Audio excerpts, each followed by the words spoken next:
agak tidak tenang Pak ya, tapi saya berdoa pada Allah, dan selalu saya katakan ketika saya ketemu dengan banyak orang, saya katakan bahwa mari kita berdoa kepada Allah agar warga Gaza diselamatkan, bila khusus 3 relawan Indonesia, 3 relawan miris ini Allah selamatkan. Mereka adalah kondisi yang sangat sulit hari ini. Nah, jemaah sekalian, bahwa hari ini bukan perang di Gaza, tapi pembantaian.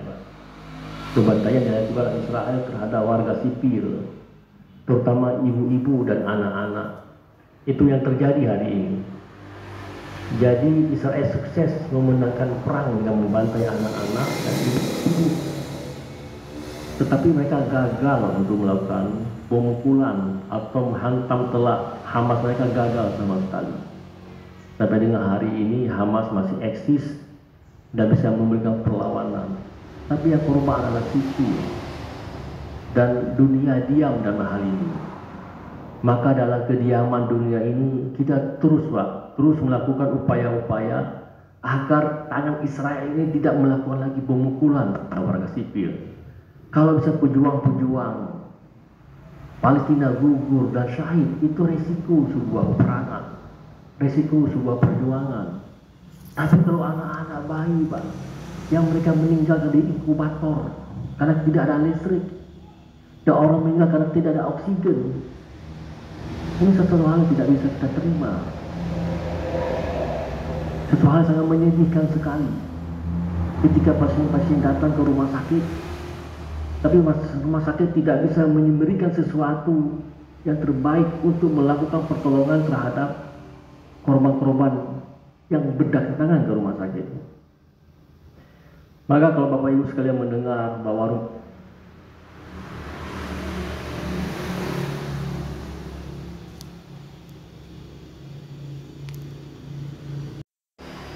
kenapa ini ditutup? Bukan berarti tutup dibayangkan pintu ditutup ya, bukan ditutup. Tapi mereka para dokter tidak bisa melakukan sesuatu yang maksimal untuk membantu korban-korban yang berdatangan terus-menerus ke rumah sakit ini, terus-menerus. Jadi kalau kita datang ke rumah sakit, Pak, itu ditolong, luka kita dibersihkan, dijahit, kemudian dibungkus atau diperban, dikasih obat antibiotik sesuai dosisnya, terus pulang. Nah, pada awal-awal perang, Pak, awal-awal perang, itu mereka menggunakan jarum suntik berkali-kali, berulang-ulang untuk bisa melakukan itu. Sekarang jarum suntik pun tidak ada lagi, jarum heating pun tidak ada lagi, perban pun tidak ada lagi. Nah, seorang dokter kalau misalnya perangkat-perangkat seperti itu tidak ada, apa yang bisa dilakukan? Misalnya saya seorang dokter, tiba-tiba ada pasien datang sama saya yang luka parah, dan saya tidak mengerjakan apapun di tempat kerja saya. Padahal saya bilang, tolong dirujuk ke rumah sakit yang layak, yang representatif, yang lengkap. Tapi di sana, Pak, di Gaza itu, di rumah sakit Indonesia, itu adalah tumpuan warga Gaza yang utara. Itu yang paling tinggi. Jadi ketika rumah sakit Indonesia ini tidak mampu memberikan pertolongan, tidak ada lagi namanya rujukan terhadap rumah sakit yang lain. Karena ini merupakan rumah sakit yang paling lengkap, paling besar, paling canggih. Kok itu sudah kolap, Pak, apalagi lain. Nah, oleh sebab itu warga Gaza berupaya, Pak, untuk melakukan sesuatu sehingga mereka bisa melakukan hal yang minimal sekalipun untuk membantu korban-korban. Salah satunya apa, Pak? Mereka melakukan inovasi, mencari minyaknya zaitun untuk bisa menghidupkan genset. Itu informasi terakhir pun ini tidak terlalu menggembirakan hasilnya. Tetap rumah sakit ini dalam gelap gulita, Pak. Anda bisa bayangkan rumah sakit gelap gulita, Pak? Bisa bayangkan. Dan sudah horor, pakai horor, yang mah horor. Kita harus diingat bahwa Israel mentargetkan rumah sakit Indonesia ini harus dihancurkan, harus diratakan. Apa indikasinya? Apa tandanya? Kira-kira 2 minggu yang lalu, Laksamana Hagikin, juru bicara IDF, TNI-nya Israel, itu mengatakan bahwa rumah sakit Al-Shifa ditemukan terowongan, bunker, dan markas Hamas. Demikian juga rumah sakit Indonesia ditemukan bunker dan markas Hamas. Dan dia mencoba untuk manipulasi pencitraan satelit seakan-akan apa yang dikatakan dia itu benar. Nah, kami menangkap bahwa ini indikasi serius, itu tuduhan serius, dan ini pasti ada langkah-langkah yang akan dilakukan oleh Israel. Dia mencoba mengkondisikan dulu sehingga masyarakat dunia dalam benaknya mengatakan benar apa yang akan dilakukan oleh Israel, karena di situ ada markah Hamas, ada terowongan, ada senjata. Ini prakondisi namanya. Nah, oleh sebab itu kami di kantor mencoba untuk mengcounter isu-isu sesat seperti itu, isu-isu tidak benar, yang tidak ada fakta sama sekali. Kita bantah dengan maksimal kita lakukan. Kita juga berusaha untuk melakukan langkah-langkah anti isu-isu yang gelap itu. Nah, kemudian Israel nggak cukup dengan tuduhan-tuduhan itu. Tiap malam itu melakukan teror dengan melakukan pemboman di sekitar rumah sakit itu. Nah, ketika jurnalis menanya pada saya, "Dok, semalam ada 12 rudal dihantam di sekitar rumah sakit." Saya katakan bahwa ini bukan puncak, ini bisa jadi pemula, dan kita nggak tahu kapan puncaknya. Dan besok, lusa, dan besoknya lagi terus akan dilakukan seperti itu dengan satu tujuan adalah agar warga Gaza meninggalkan rumah sakit sehingga punya alasan untuk meratakan rumah sakit Indonesia. Tapi kita kagum dengan kekuatan, semangat, keberanian warga Gaza untuk tetap bertahan di situ. Dan rumah sakit Indonesia menjadi tempat penampung atau menampung sekitar 15.000 warga Gaza Utara, menampung di sekitar rumah sakit dan di dalam rumah sakit. Maka kalau ditanya pada kita, Pak, bagaimana kondisi rumah sakit Indonesia? Jawabannya adalah persis seperti pasar malam. Lantai 1 sampai 4 penuh dengan orang, Pak. Nggak ada yang namanya ruang-ruang kosong yang tidak ditempatkan oleh orang-orang yang sakit, oleh luka, Pak. Dan tidak ada perawatan sama sekali. Kita temukan betapa bau di rumah sakit dengan darah bercecer di mana-mana. Boleh di luka yang belatung, Pak. Boleh orang berteriak. Tapi kita mengapresiasi dan kagum dengan dedikasi dokter yang sana itu. Mereka melakukan upaya-upaya, walaupun upaya-upaya tidak signifikan hasilnya, tapi mereka melakukan sesuatu agar bisa membantu korban-korban perang akibat serangan Israel. Ini, Pak, ini ada prakondisi untuk itu. Maka kita bisa bayangkan tiap malam horor, teror dengan serangan-serangan roket, serangan-serangan rudal di sekitar rumah sakit. Kita bisa bayangkan, Pak. Kalau kita sering dengar petasan, Pak, petasan, kadang-kadang kita masih begini petasan. Ini rudal, itu tiap malam seperti itu. Dan ini sangat menyedihkan, Pak. Tidak ada orang bisa bantu. Maka kita buat surat kepada Presiden Joko Widodo. Tolong Pak Presiden, setelah Anda pertemuan di Oki di Jeddah, Anda datang ke Washington ketemu dengan Joe Biden, katakanlah pada Joe Biden, tolong Anda tekan Israel untuk dilakukan gencatan senjata. Karena gencatan senjata lah yang bisa membuat lega. Bisa mendapat orang Gaza, Pak. Dia bisa mendapatkan kontribusi makanan segala macam. Loh, kan ada bantuan. Dan itu ada di antrian, benar bantuan ada. Itu antrian di Rafah itu sampai beratus-ratus truk. Tapi pertanyaannya, apakah berani bantuan itu masuk ke Gaza kalau tidak ada izin dari Israel? Nggak ada yang berani. Nah, pertanyaannya, apakah rumah sakit Indonesia mendapatkan bantuan? Sampai dengan hari ini, rumah sakit Indonesia yang mengalami kolaps, sesak nafas, nggak bisa melakukan sesuatu karena bantuan tidak ada. Memang masuk bantuan ke Rafah, yang masuk. Kalau kita baca berita-berita itu masuk, tapi cuma di selatan. Dan yang masuk itu hanya makanan dan minuman, Pak. Tapi tidak yang spesifik seperti obat-obatan dan alat-alat yang berkaitan dengan medis. Nah, oleh sebab itu, kemarin kita ketemu sama Kemlu, dan Kemlu mengatakan bahwa apakah Mercy mau bantu untuk masuk bantuan ke Gaza. Kami katakan bahwa kalau kami bawa bantuan, apakah bantuan kami ini nyampe nggak ke rumah sakit Indonesia? Kami tidak bisa menjamin. Kalau kita bisa menjamin, ya kami coba berusaha untuk mencari dengan cara-cara kami. Karena kenapa Pak? Karena nggak akan mungkin bantuan kemanusiaan ini nyampe ke utara kalau tidak ada jeda kemanusiaan, kalau tidak ada gencatan senjata. Kali utara itu bangunan berhancur semua Pak, rata semua bangunan. Jadi bantuan itu akan lebih sulit berjalan kalau bangunan-bangunan runtuh. Nah Israel memberikan waktu 4 jam, harus sampai di utara 4 jam. Maka Supri mikir-mikir, rompanya nggak mungkin sampai ke tujuan. Nah kalau ini 4 jam, resiko. Nah soal itu saya memprihatinkan sekali Pak, apa yang terjadi di Gaza hari ini, tentu tidak ada pertolongan siapapun. Kita cuma bisa berteriak, Pak. Negara-negara Arab cuma bisa berteriak, masih mempersoalkan antara Hamas dan sebagainya. Maka sebenarnya untuk mengetahui masalah di Gaza cukup nurani, Pak. Cukup sebagai manusia yang punya nurani tahu persis apa masalahnya.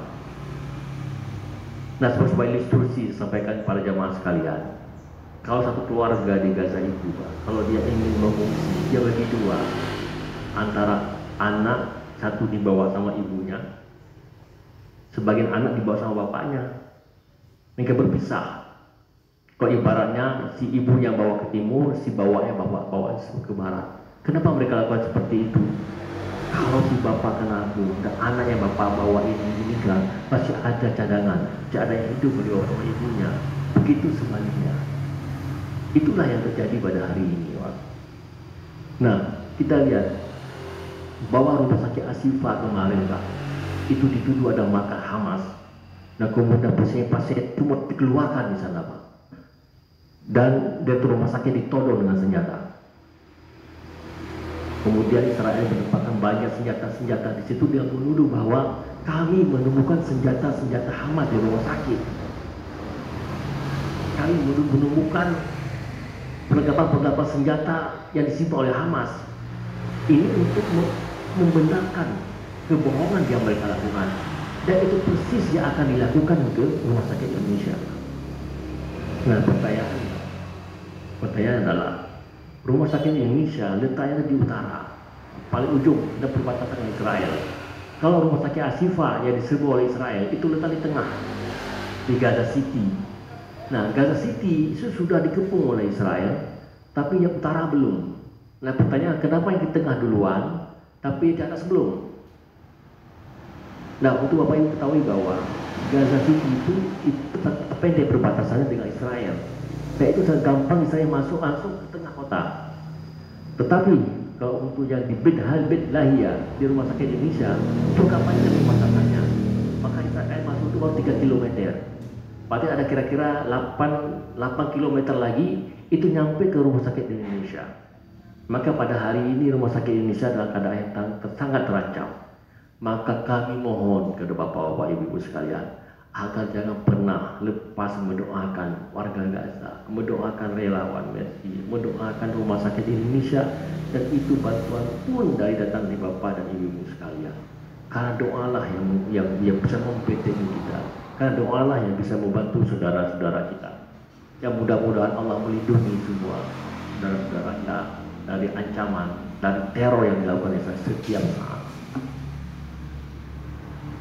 Saya tahun 2009 itu pernah masuk ke Gaza dan saya menemukan banyak pasien-pasien, dan sama persis pada hari ini adalah pasien-pasien korban akibat bom fosfor. Bom fosfor ini bom yang dilarang oleh PBB untuk digunakan karena efeknya itu membakar, Pak. Membakar orang semua itu kena bom fosfor itu. Orang sangat menderita. Kadang-kadang nggak mati orang, tapi menderita dengan membakar itu. Nah, ada hal yang ajaib, Pak. Ada hal ajaib. Ketika pasien itu dibawa ke rumah sakit Ashifa ketika itu, dan kebetulan kita yang melakukan operasi, Pak. Operasi kita menggunakan salah satu obat bius namanya ketalar. Kalau bahasanya generiknya ketamin. Nah, obat ini, Pak, ada efek sampingnya.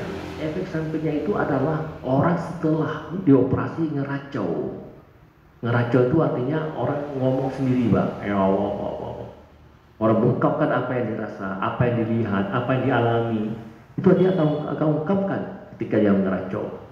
Subhanallah. Orang Gaza, dan saya mendengar sendiri, melihat sendiri, Pak. ketika mereka meracau, mereka yang keluarlah ayat-ayat Al-Quran, Pak. Yang di sini meracau alif lam mim al-baqarah, Pak. Yang sana al-Fatihah, sana ada Yasin, ada al-Fatihah. Wah, itu keluar meracau mereka itu. Jadi dalam keadaan tidak sadar pun yang keluar dari mulut mereka adalah ayat-ayat Al-Quran. Bayangkan ketika mereka sadar. Dan inilah orang yang dihadapi oleh Israel. Orang-orang seperti ini. Maka kita meyakini, saya yakini bahwa umat Rasulullah akan menang. Allah akan mendatang pertolongan. Allah akan membantu Gaza dengan cara-cara Allah. Maka kita tidak pernah putus asa untuk mencari cara untuk bisa membantu saudara-saudara kita yang Gaza. Maka bantuan yang Bapak beri ini adalah mudah-mudahan ini menjadi amal soleh kita, menjadi pertanggungjawaban kita di depan Allah Subhanahu wa Ta'ala. Karena saya adalah kitab fikih jihad, Pak. Karena Yusuf Qaradawi mengatakan bahwa membela Palestina adalah fardu ain bagi seluruh umat Islam. Fardu ain, Pak, yang kelasnya sama kayak puasa, sama kayak sholat. Dan itu agar Allah bertanggungjawabkan kepada kita. Maka di depan Allah kita bisa menyampaikan bahwa kami juga menunaikan fardu ain dengan membantu saudara-saudara kami di Gaza dengan dana yang ada pada kami. Itu merupakan modal kita ketika Allah menanyakan kepada kita. Mungkin itu yang saya sampaikan. Mudah-mudahan ini bisa berguna pada kita semuanya. Mudah-mudahan saudara-saudara kita diberikan kekuatan kepada Allah, kemenangan. Semoga Allah menurunkan tentara-tentaranya untuk menolong umat Rasulullah Sallallahu Alaihi Wasallam. Mungkin izin Dr. Sarbini begini, mungkin ada pertanyaan dari Bapak atau Ibu yang ingin disampaikan. Silakan, ada yang mau tanya, Pak? Jangan sampai penasaran nanti, Pak. Karena ada yang tanya sama saya gini, Pak, gimana bisa nggak kita adopsi anak-anak di Gaza? Kasihan mereka, orang tua pada meninggal. Saya katakan bahwa orang-orang Gaza tidak akan pernah membiarkan anak itu diadopsi oleh orang lain. Oke, ada yang nanya lain, Pak?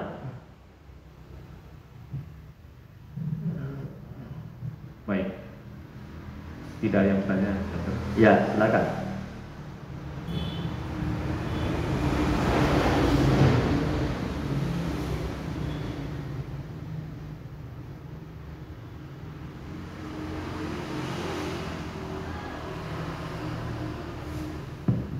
Bismillahirrahmanirrahim. Assalamualaikum warahmatullahi wabarakatuh.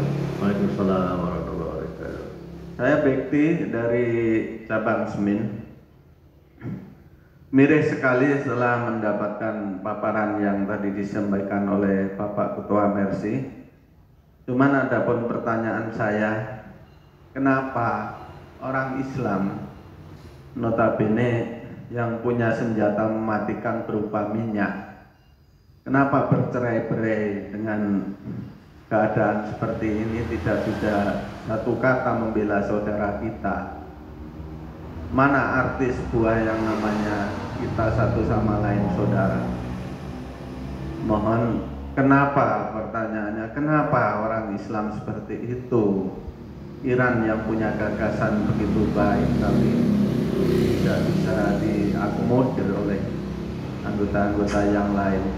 Assalamualaikum warahmatullahi wabarakatuh. Waalaikumsalam warahmatullahi wabarakatuh. Ini Pak yang kita sesalkan, Pak. Kesayangan juga ya, kenapa Saudi Arabia pada negara Teluk yang Allah anugerahkan pada mereka kekayaan yang luar biasa untuk melakukan embargo, dan Iran telah menyuruhkan kepada negara-negara Arab untuk melakukan embargo terhadap Israel hingga kekurangan energi. Tapi pada hari ini negara-negara Arab dan Teluk tidak melakukan apa-apa. Karena gini, Pak, karena negara-negara Teluk itu punya kepentingan dengan Amerika. Semua kepentingan Amerika. Jadi ketika kepentingan Amerika ini kuat pada mereka, mereka tidak berani melakukan sesuatu yang itu bisa melanggar, bisa bikin Amerika itu murka. Jadi tidak berani mereka melakukan itu. Beda sama Iran misalnya. Iran negara yang lama di blokade, sehingga dia mandiri, dia mandiri segala hal, baik militer maupun ekonomi. Jadi dia berani melawan terhadap hegemoni Amerika dan Israel. Itu bisa saja, Bapak. Ini memang dilema ya. Dilema. Kami pernah sekali datang orang Palestina itu ke kantor, Pak, dan katakan begini, mengatakan kenapa, maaf ya, ini saya harus sampaikan juga ya, kenapa kalian itu menerima bantuan dari Iran dan tabanya itu Syiah? Saya pertanyakan, apakah tidak mempengaruhi kalian? Dan menjawab si tokoh ini Pak Noko bahwa kami sebenarnya lebih mengutamakan bantuan dari saudara-saudara Sunni kami. Kami mengutamakan dari Saudi Arabia, Mesir, Kuwait. Kami mengutamakan itu. Nah, mereka semua takut untuk bantu kami. Jadi sama kapal aja meminta. Dan kemudian Iran membuka pintu, membuka tangannya untuk membantu kami bantu. Tapi salah satu, jangan mengintervensi ideologi kami. Ya kayak gitu, ya. Jadi sebenarnya Iran bantu itu kenapa? Karena pilihan lagi orang-orang pejuang-pejuang Palestina. Cuma yang bantu, cuma nggak berani menghadapi Amerika. Ini yang terjadi hari ini. Jadi sangat ironis sekali. Oke, ada yang lain? Iya. Ya, silakan Pak. Iya, saya. Ya, dari Ibu ya, saya Bu ya Bu, dari Ibu. Ibu dulu. Nah, biar Ibu dulu ya. Baik, Assalamualaikum warahmatullahi wabarakatuh. Waalaikumsalam warahmatullahi wabarakatuh. Saya Sri Kondrati dari Pontianak, Bapak. Kami satu rombongan di sini dari Radio Karisma.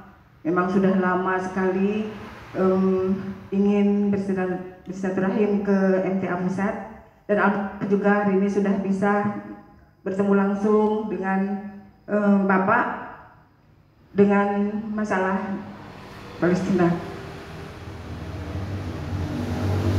Saya terharu sekali Pak Ustadz tentang saudara-saudara kita yang di sana. Cuman kadang saya sebagai hamba Allah hanya bisa berdoa, dan kadang ada perasaan putus asa. Saya berpikir begini, ya Allah, Engkau kan maha mendengar doa-doa orang yang terjolimi. Kenapa orang terjolimi seperti ini tidak Kamu kabulkan, ya Allah? Sampai saya berpikir putus asa, apakah ini rahasia Allah yang memberikan kita untuk bertambah iman dari Palestina menjadi contoh untuk kita? Apakah Allah tidak memberikan kita kasih sayang kepada saudara-saudara kita di sana? Itu suatu kepasrahan hati saya, kadang putus asa. Tapi apakah kita putus asa itu adalah dosa, Pak Ustaz? Nah, saya hanya berpikir, kenapa semua di doa-doa kita yang banyak ini, apakah orang-orang kita Islam ini, Muslim ini, doanya tidak yang baik-baik saja, yang tidak yang mungkin tidak berdoa yang tidak baik kepada orang-orang yang membantai saudara-saudara kita. Nah, kadang begitu saja Pak Ustadz, hanya kita mengharapkan doa-doa yang ikhlas, yang mudah-mudahan nanti Allah mengijabah semua doa kita, memberikan yang terbaik nanti saudara-saudara kita di Palestina, seperti itu. Begitu saja Pak Ustadz, yang saya sampaikan hanya untuk doa untuk saudara-saudara kita di sana, semoga lebih baik dan mendapatkan jalan terbaik dari Allah Subhanahu wa taala. Amin ya rabbal alamin. Saya rasa begitu saja Pak Ustaz. Assalamualaikum warahmatullahi wabarakatuh. Waalaikumsalam warahmatullahi wabarakatuh. Intinya Bu, kita nggak boleh putus asa ya Bu ya. Yang penting kita nggak boleh putus asa, terus berdoa, dan Allah punya rahasia. Kapan saatnya Allah memenangkan kaum muslimin, itu semua rahasia Allah. Tugas kita hanya berdoa dan berdoa. Kadang-kadang ijabahnya itu nggak langsung, tapi butuh waktu, butuh perjuangan. Mungkin ini ujian buat kita semua ya, ujian akhir zaman yang itu selalu datang dan datang. Yang mudah-mudahan doa-doa ibu dan kita semua ini, walaupun kita melihat rasanya belum dikabulkan Allah, mungkin semangatnya menyatu dalam relung hati saudara-saudara kita yang ada di Gaza, sehingga mereka kuat, mereka tabah, mereka yakin akan kemenangan. Mungkin karena doa-doa kita itu juga Bu ya, secara langsung nyampe kepada mereka. Saya pikir itu ya Bu ya. Ayo Pak, silakan. Bapak yang satu terakhir, silakan. Assalamualaikum warahmatullahi wabarakatuh. Waalaikumsalam warahmatullahi wabarakatuh. Perkenalkan, saya Pak Anggoro dari Turi 1, MTA Turi 1. saya sangat sangat sedih sekali karena salah satunya yaitu semua itu memboikot produk Israel.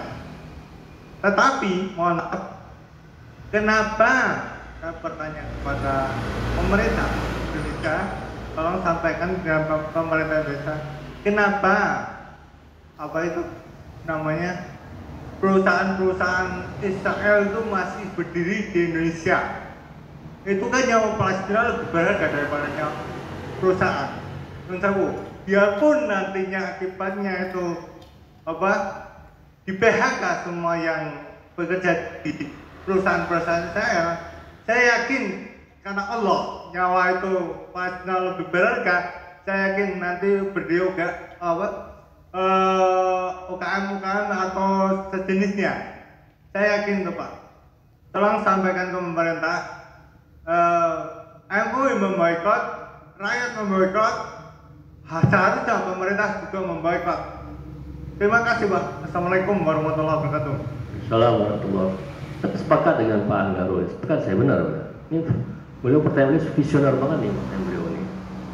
Memang masing-masing kita nih Pak punya porsi ya. Kalau boikot porsi itu porsi rakyat, tapi porsi pemerintah ada juga Pak. Nah satu ketika saya pertemuan sama Pak Mendak ya, Pak Zulkifli Hasan gitu. Saya sampaikan itu. Jadi pemerintah tetap begini Pak ya. Sekarang banyak betul itu perdagangan ekspor impor antara Indonesia sama Israel. Nah tugas pemerintah di situ Pak. Itu tidak ada pembelian lagi. Contoh sekarang banyak namanya alat intelijen penyadapan itu banyak beli di Israel. Kemudian ada pembelian senjata itu dengan Israel. Nah maka ini harus dihentikan. Nah ketika kami bertemu sama anggota DPR Pak, diundang ke DPR untuk memaparkan program-program, saya katakan begini, saya tidak akan memaparkan program-program Mercy karena bapak saya itu cuma tahu. Tapi saya minta kepada DPR untuk fungsinya mengawasi lembaga-lembaga atau institusi negara yang masih bermain mata dengan Israel. Istilah kita begini Pak. Satu sisi kita kecam Israel, satu sisi kita katakan bahwa solusi dua negara, tapi sisi lain ada percintaan gelap kita Pak, percintaan gelap antara institusi tertentu dengan Israel. Nah ini hal negara di situ porsinya, benar kata Pak Anggoro tadi, negara di situ fungsinya. Sekarang Pak ya itu boikot nih, Nestle pada kimpungan, ya. Tapi yang nama ekspor impor antara Israel sama Amerika itu meningkat. Nah porsi negara di situ sebenarnya, boikot di situ. Kalau misalnya kutuk mengutuk, Mercy lebih kencang untuk mengutuk Pak. Untuk mengutuk Israel. Nah di situ fungsi negara. Maka kita juga Pak bertemu sama pejabat-pejabat negara, kami akan sampaikan itu. Artinya kita konsisten antara di depan sama di belakang. Jangan kita kutuk ini, tapi ini ekonomi jalan terus. Nah sehingga Israel nggak pernah oleng deh. Nah ini mungkin ke depan tuh perlu memang pemimpin yang bisa membackup Palestina dengan benar-benar sehingga tidak ada lagi yang namanya ilegal perjanjian di belakang. Ada perdagangan ilegal di belakang dengan Israel. Karena banyak betul saya korma hasil pertanian Israel itu diekspor. Karena Israel itu pengekspor 60% dunia korma Pak. Dan korma itu diambil dari kebun-kebun yang dirampas petani tepi barat Pak. Dirampas mau Israel tanam korma dan diekspor. Nah ini tugas-tugas negara masing-masing. Jadi kita Pak, kalau Israel itu harus benar-benar all out untuk melawan Israel yang bisa kita lakukan. Itu ya. Saya pikir demikian 3 pertanyaan dan ini mudah-mudahan adalah pertemuan kita bukan yang terakhir. Insya Allah ke depan terus kita bisa bersilaturahim, dan mudah-mudahan pertemuan kita ini saya yakin betul saudara-saudara di Palestina melihat penonton ini kali ditayangkan di televisi. Mudah-mudahan ini menguatkan saudara kita bahwa mereka tidak ditinggal, mereka itu bersama kita bersama mereka. Sekian, Itu bila kurang, mohon maaf. Assalamualaikum warahmatullahi wabarakatuh. Baik Bapak Ibu dan Saudara yang dirahmati Allah, sudah kita ikuti bersama penyerahan donasi untuk Palestina dari Majelis Takfir Al-Quran yang disalurkan melalui Mercy, dan penyampaian informasi terkini saudara-saudara kita di Gaza, Palestina. Waktu sepenuhnya kembali kita mengikuti kajian bersama Al-Ustadz Khalid Syaifullah.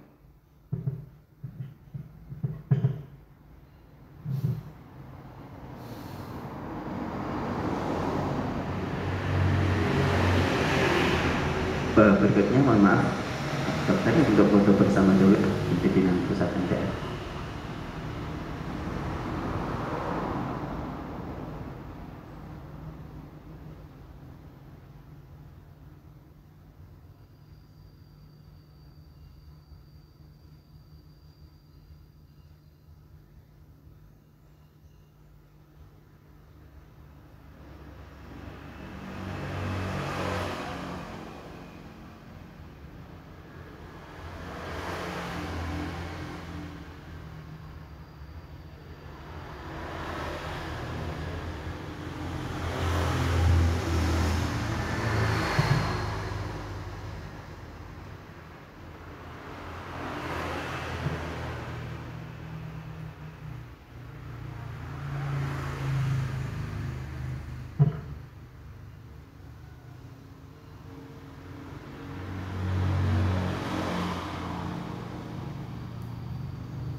Ya, terima kasih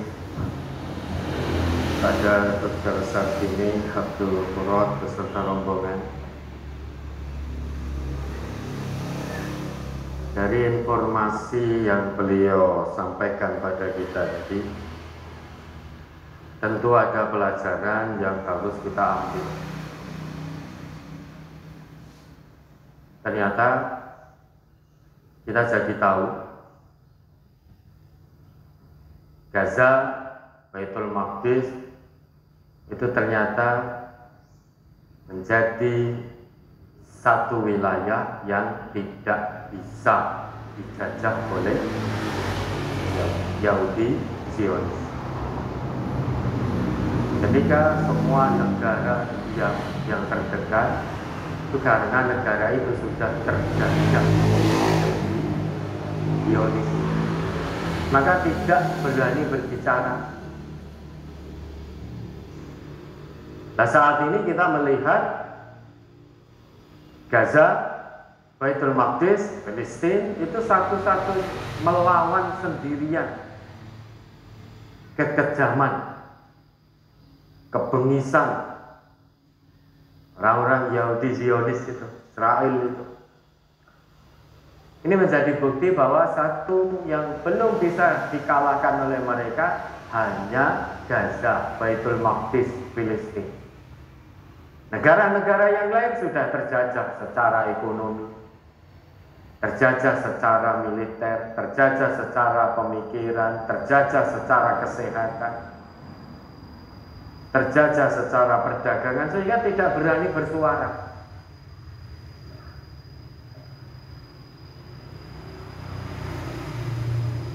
Selain itu, pelajaran yang bisa kita ambil, bagaimana rakyat Palestina di Gaza, di Baitul Maqdis dan lain sebagainya.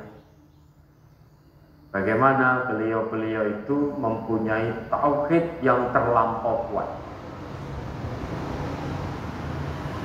Itu ibrah yang harus kita di tengah gempuran begitu dahsyat. Digempur tidak hanya dengan persenjataan, tapi diputus aliran listrik, diputus aliran air, diputus aliran bantuan kesehatan dan lain sebagainya. Namun beliau-beliau tetap bersemangat, tidak pernah putus asa, karena beliau-beliau mengaku bahwa kami punya Allah. When Arab, when Abna'ul Arab, di mana dunia Arab, kenapa kok dia?